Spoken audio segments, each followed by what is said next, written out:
Bienvenida a esta nueva exploración. Hoy, nos adentramos en un análisis que nos llega de Joshua, centrado en un contraste, yo creo que fundamental, ¿no? Muy humano. La soberbia frente a la humildad. Sí, un tema clásico, pero siempre relevante. Totalmente. Y el texto de Joshua arranca, digamos, con un punto de apoyo muy claro. Un proverbio bíblico, Proverbios 11:2. Lo recuerdo. Cuando viene la soberbia, viene también la deshonra. Mas con los humildes está la sabiduría. Exacto. Y lo que vamos a hacer es seguir cómo Joshua desgrana esta idea usando diferentes referencias de la Biblia. Así es. Joshua no se queda solo en definir qué es cada cosa, ¿sabes? Utiliza historias, pasajes concretos para ilustrar cómo se ven estas actitudes y sobre todo qué consecuencias tienen a nivel personal y también, en la relación con Dios, según su lectura. Vale. Vamos a ver cómo presenta esos dos caminos que son, totalmente opuestos. Perfecto.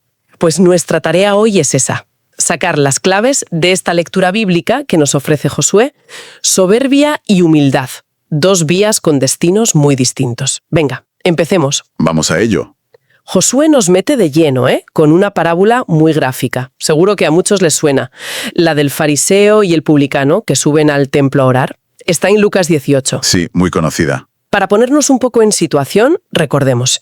Los fariseos, un grupo religioso muy estricto con la ley, a menudo vistos como muy seguros de sí mismos, ¿no? Sí, de su propia rectitud. ¿Y los publicanos? Recaudadores de impuestos. Mala fama.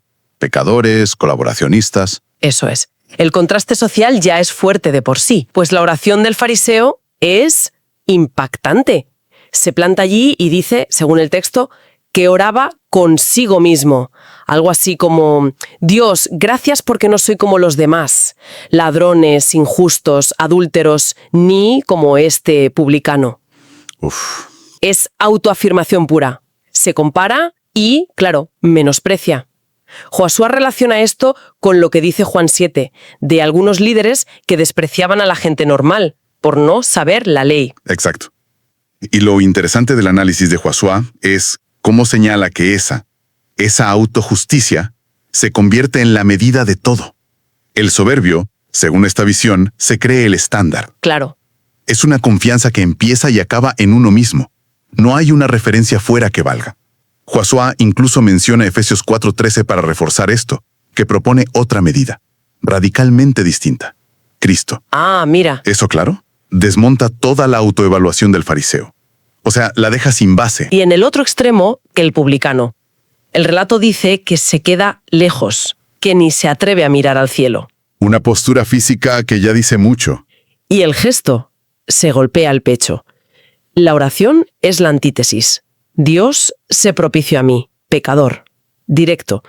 Reconoce su necesidad, sin más. Y aquí Josué destaca lo que considera una inversión clave en la lógica divina. No es la perfección autoproclamada la que recibe la justificación, o sea, el ser declarado justo ante Dios. No. Sino el reconocimiento sincero de la propia falta.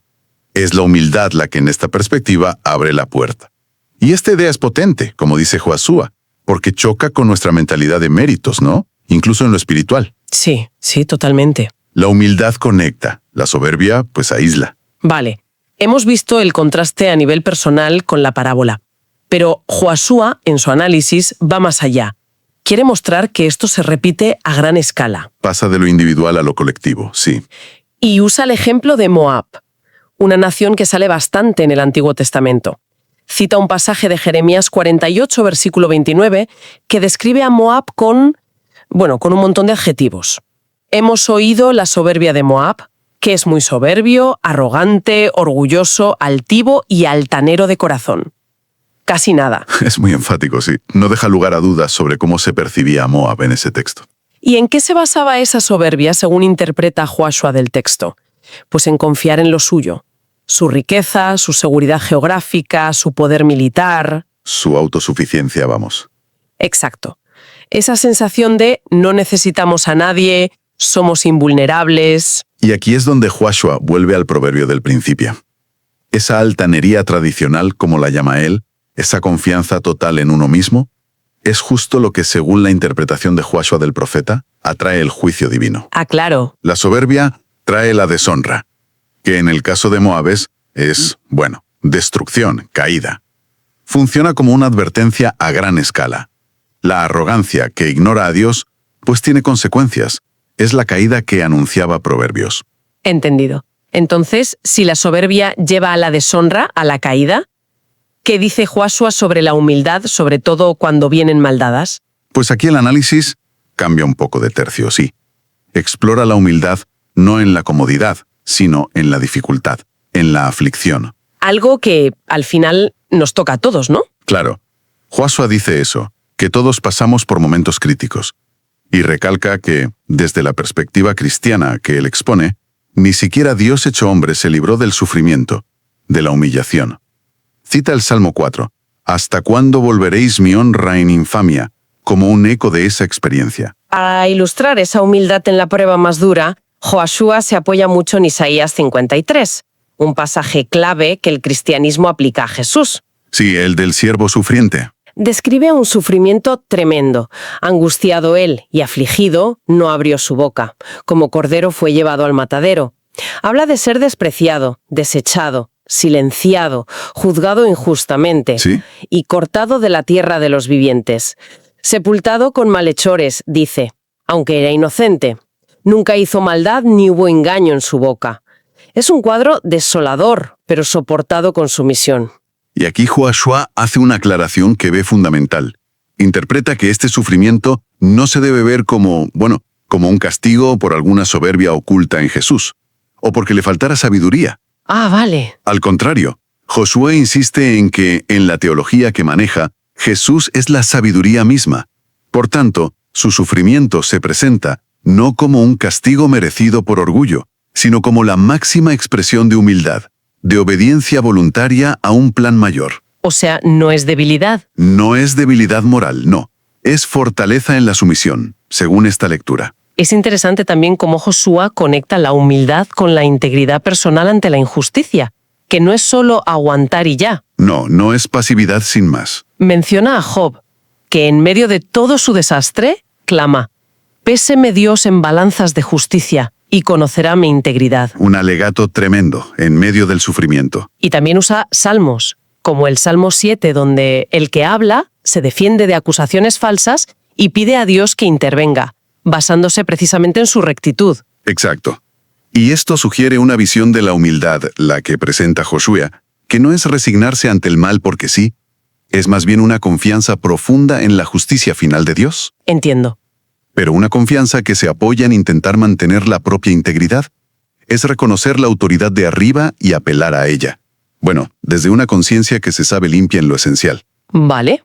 Y para Josué el ejemplo máximo que une todo esto, humildad, integridad, divinidad, es el acto central de la fe que él describe.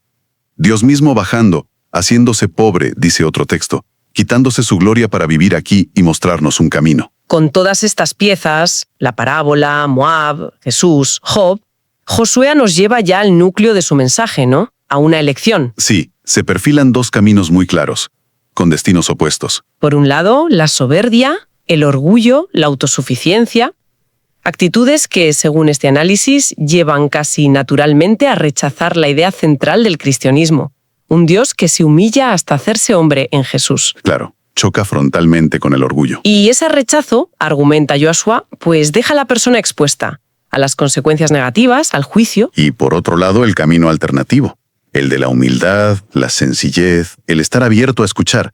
Estas cualidades son las que, para Joshua, permiten oír, considerar y finalmente aceptar ese mensaje central, que él describe como una oferta amorosa de reconciliación. ¿Y el resultado? Pues totalmente opuesto al del orgullo. Significa el fin de la amenaza de exterminio y condenación, dice Joshua. Así que la humildad no solo trae sabiduría y honor aquí, recordando el proverbio, Sí. sino que en la visión de Joshua es la llave para la vida eterna. Jos lo repite al final, ¿verdad? Contrastando los efectos. Recuerda la parábola. La actitud del fariseo y la del publicano tuvieron respuestas divinas opuestas. Deshonra para uno, justificación para el otro. Exacta. Y lo extiende a las relaciones humanas. El orgulloso crea rechazo, la persona humilde conecta. Cita de nuevo Proverbios. La integridad de los rectos los encaminará. O sea, humildad y rectitud van juntas y te guían bien. Sí. Todo esto lo presenta como una bella oportunidad, dice textualmente, para un cambio total, un viraje de 180 grados. Efectivamente. Es una llamada a la acción muy clara. El análisis termina en una exhortación. Elegir conscientemente la humildad. Un camino que, según Joshua, está perfectamente moderado por Cristo. Y no es solo una cuestión de carácter. No, va más allá. Se presenta como algo con implicaciones trascendentales. Es la vía para evitar la condenación y abrazar la salvación que se ofrece en ese marco de fe. La conexión entre humildad, aceptar el mensaje de Dios y vida eterna es el eje final de Joshua. Y con esto, pues cerramos nuestra exploración del texto de Joshua. Hemos seguido su argumento sobre ese abismo entre soberbia y humildad, viendo cómo usa ejemplos bíblicos, parábolas, historia, profecía, para defender que la primera lleva a la caída, a la deshonra. Mientras que la segunda abre puertas, a la sabiduría, a la gracia y, en último término, a la vida, según su interpretación. Sí. Exacto. Desde la imagen tan viva del fariseo y el publicano, pasando por la advertencia de Moab, y sobre todo con el ejemplo de Cristo sufriendo con humildad, ligado a la integridad de Job o los salmistas. El mensaje que Joshua extrae es coherente. Sí, se ve la línea. La humildad aparece como la virtud clave, la condición necesaria para una relación correcta con Dios y con los demás, dentro de la perspectiva que Él nos da. Quizás después de escuchar todo esto, queda una pregunta ahí flotando. Más allá de los ejemplos de la Biblia, que a veces son muy marcados, ¿no? Sí, muy claros. ¿De qué maneras más sutiles, a veces casi invisibles, actúan estas dos fuerzas, soberbia y humildad, en nuestro día a día? Buena pregunta. En cómo vemos las cosas, cómo reaccionamos, cómo nos relacionamos, en el trabajo, en casa, con los amigos. Es, desde luego, algo en lo que seguir pensando. Sin duda. Da para reflexionar.